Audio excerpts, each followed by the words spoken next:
All right, ladies and gentlemen, welcome to This Week in Base Hit. I am your host, Zubaz. I am joined today by my friend, Citizen Clone. Clone, how's your week?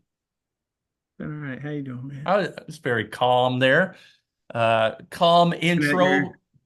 looking at your Pirates Yep. Baseball season's background. over. It's award season. It's start of free agency, but thought I'd highlight Paul Skeens, even though he played for a very anti-Brewers team. He just won Rookie of the Year, one of the greatest rookie pitchers of this generation for sure. Um, I think he probably got pulled out of games with two hits or less more than anybody I've ever seen in my lifetime. So, pretty impressive guy. Uh, he is also the part of the young super couple with Livy Dunn from LSU. Um, Oh wow. the one of the biggest influencers on the planet. But if you know who Livy Dunn is and you're over 35, you're a creep. You're a creep. I'm 49. What's up? I would not have been able to name her, but I think I know who you're talking about. Yep. She was a Um, gymnast at LSU. yep. Yep. That's cool. You didn't He's dress from up. LSU too. You What? didn't dress up. You could have been wearing pirate gear. You I, probably got stuff around the house. No, I don't think I have any pirate gear. Oh, no, I don't think I have any pirate gear. I don't I'm think. gonna. I need a I really, Roberto Clemente jersey though. Like I love Clemente, so like if I had to get something, it would be that. I really enjoyed. There was a Easter egg that you didn't even hear that on the audio version of this last week. I had a AI recording at the beginning of it describing your outfit when you were What was I? dressed for dressed for Major League. Oh yeah, yeah, yeah. It was I might Halloween. want to do Halloween that house. every time. So this time I might just have the AI say you were dressed as the pirate. Uh, and And little known fact, the biggest drug dealer in Major League Baseball in the 1970s was the Pirates mascot. Don't believe me? Look it up. He sold drugs to every team on the East Coast, mostly methamphetamines and speed. That is absolutely true. Uh, all right, you yep. Pirates fans out there Pirate. Yep. that want to debate this, come on in. Yep. I mean, they also had a pirate that pitched a perfect game on LSD. The Pirates were lawless back then. Yeah, I think Dave Parker was on that team. day parking spot.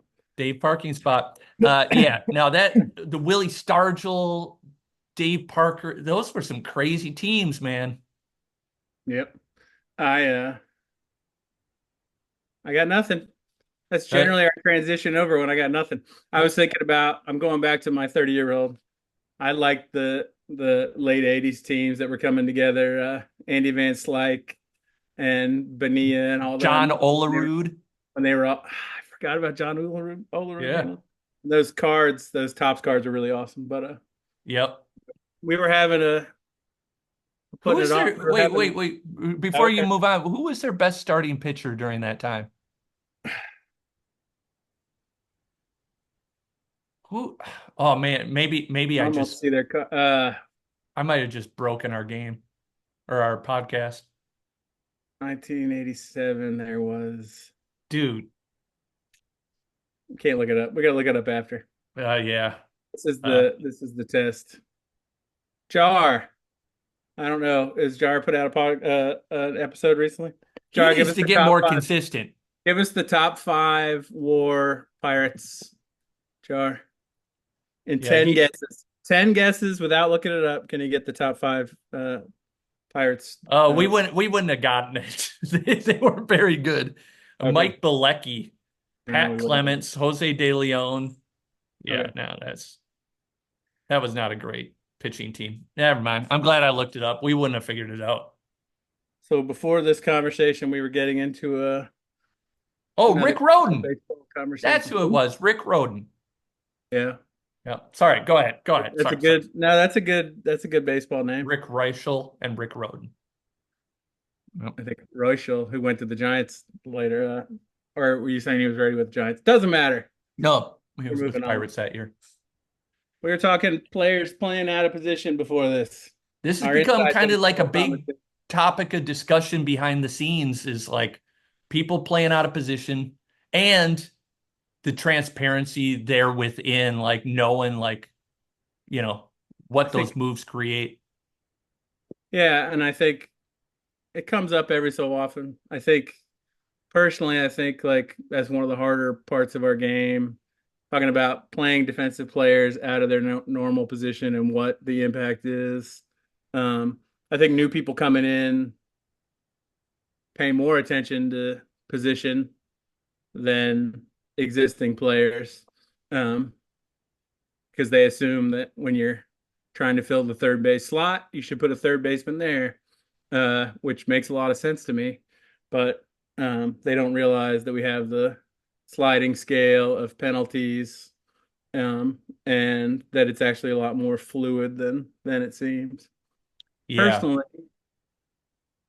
personally, I'd like for positions to matter more. I think that's just a fun part of baseball games of is picking out your positions. I think about Stratomatic and the way they set it up, which is different than us, which is you get your player and they have a set skill number for each position. So how that this guy would play at second base and shortstop, and that's it, maybe. Or there's utility guys who could be good at everything, or there's people that are really good at two things and really crappy at other things.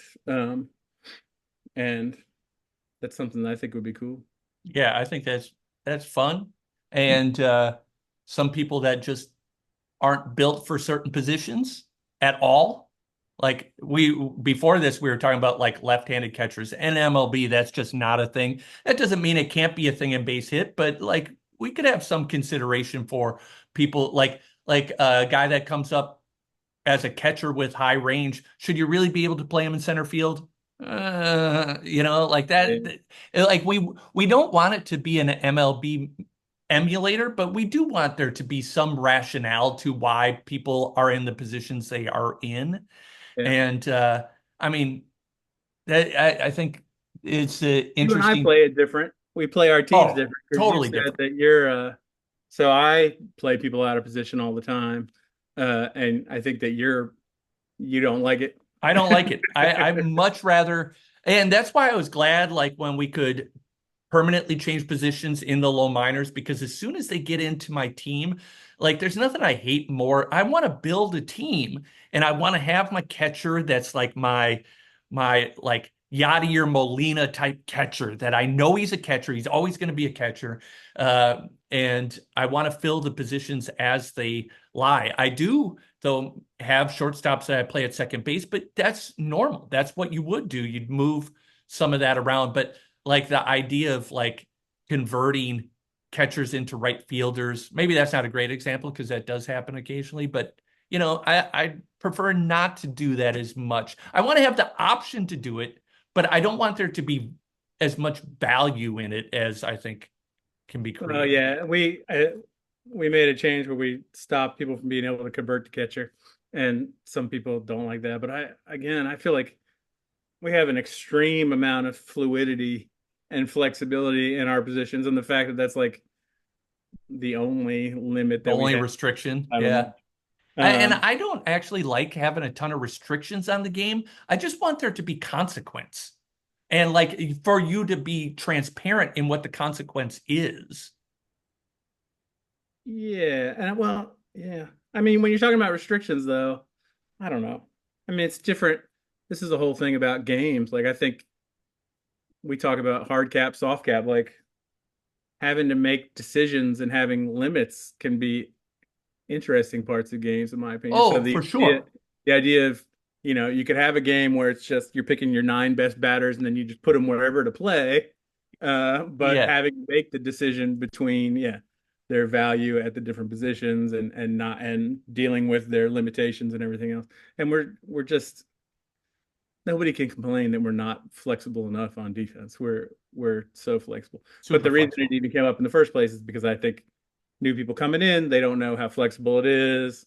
It's not clear what the penalties are. So trying to make it more clear uh, how your player is playing at the different positions.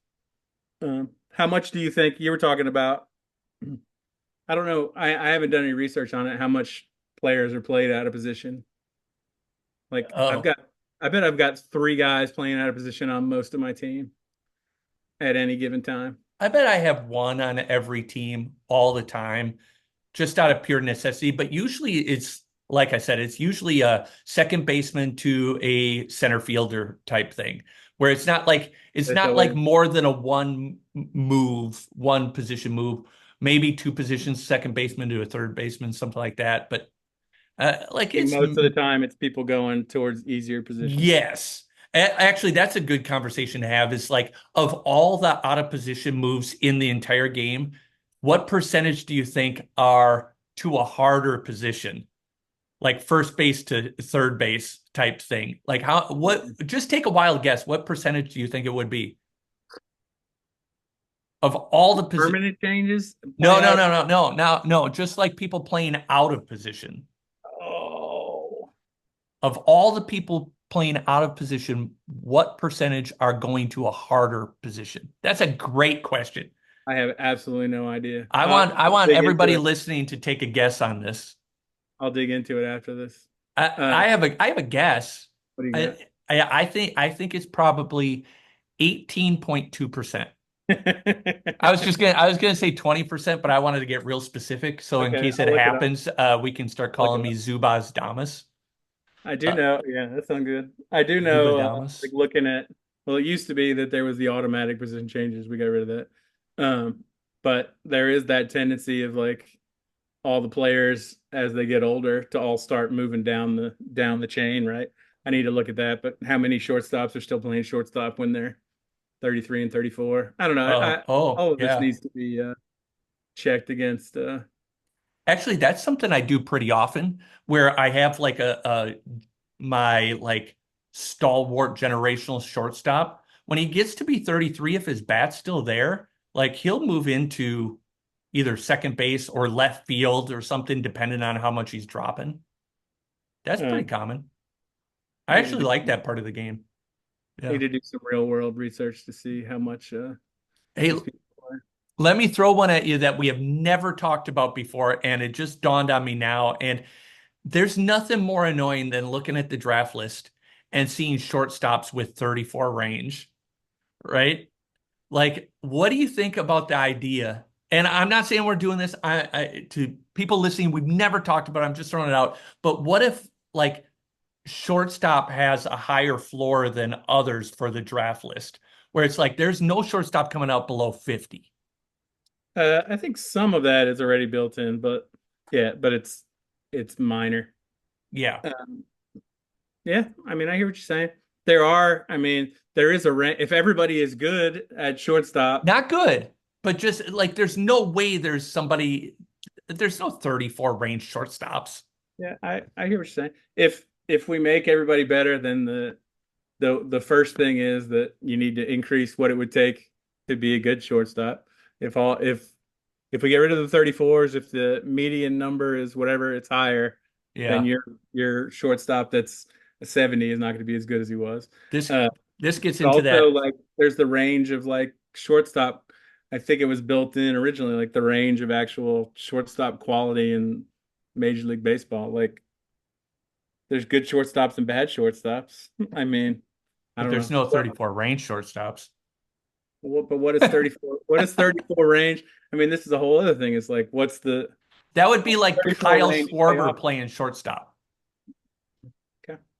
But So to the everybody, point that you're trying to make is the point that I make with people when I'm talking about the game all the time is like when you're dealing with so many variables on the field, the law of unintended consequence is grand in this game. And we behind the scenes have learned it a million times is a small tweak can it's like the butterfly flapping its wings in South yeah, America creates a typhoon in Japan type thing. yeah, It's like that the chaos theory of it is big. So we got to be careful saying, well, if we just make that change, everything will be better. yeah. It could break the whole damn thing.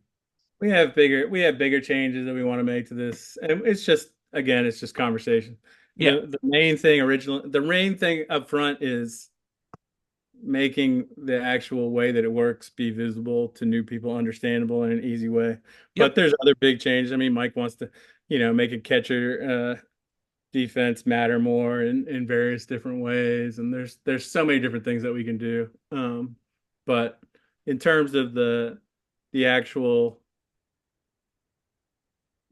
strength of you playing the position that you're born to Assigned. bequeath Yeah. to or whatever, that was kind of the conversation. And I don't know. Personally I'd like everybody to have their kind of profile of how good they are at different positions when they're created, and then we can have this different variety, and we can have guys that are exactly awesome at shortstop and second base that we don't have now that there's a restriction, and we can have guys that can play 8 positions and be more valuable than somebody that can only play third base or whatever. I don't know. Yeah, yeah, no, what you just hit on, I think that is important. Like the importance of having a utility player is crucial. The I'm going back to Strat, but there's so many guys, and I need to check the actual data that it's coming from. There's so many of those Hall of Fame guys that only can play first base. Is that real life? Like how many guys that you've got so many guys that if you're making a team, when we try to make teams, you've got all these different options, and then all of a sudden you've got 7 amazing bats, and all they can do is play first base. And that's so that maybe that's part of why we've got it how it is that if we were realistic, we'd all be stuck with like are there 99 range first basemen out there? I mean, does that happen in Yeah. real life, or is it always the spot that you stick the guy that's That actually asks a different question that we could probably make a whole podcast about is how would you manage your team differently if you actually had to sit in the stands with 40,000 fans for 162 games? Would you really hide your worst player in right field and just see him just make atrocious plays every third game? Like, would you really put your terrible defender as catcher and just watch past balls go past? Like if you really were on the hook and everybody's looking up at the luxury box cursing your name every time that happens, what would you do differently on your team? yeah, it's interesting. Would you really have a bullpen of jokers and then complain about bullpen logic? Probably not. All right, we Probably chewed not. up the time in like 2 seconds. We barely even started, but That was a joke about bullpen logic. I somebody out understand the problem there. somebody out there heard you. Somebody out there that likes to talk about bullpen logic. Bullpen. There's lots of people that like to talk about bullpen logic. Yep. All There's right. things to get fixed. All right. Is that There's it? no Are we other. I was going to say other sports because I think again the positions of baseball are really cool. There is more fluidity, but like I didn't research it, but if I want to put Emmett Smith in as my quarterback on whatever NFL video game, like is that an option? And what kind of penalty? Like positions matter in all other sports. Yeah, NFL specifically, that's probably the one you can't make many changes. Even when like the running back or a wide receiver gets an end around, it's like a big deal, and that those two players are both skill positions. Like it's just there's maybe a little bit of fluidity on the offensive line, but not really anywhere else. Um, Basketball, you can freewheel a little bit more, but you And still got basketball, to have the big guy near the boards. Yeah. and basketball, I think you can. You just broke the entire conversation with basketball. Yeah. All Uh, right. anyway. Pickleball. I'm just kidding. All right. That 15 minutes is post baseball season. But once again, the baseball season never ends at basehit.com. So we get to play baseball all off season. But because I'm into it, I'm still going to keep you updated on what's going on in MLB. But most importantly, we get to go out there and play ball. I got 14 teams teeing it up for the 12 o'clock sim. Till next time, we are out of here.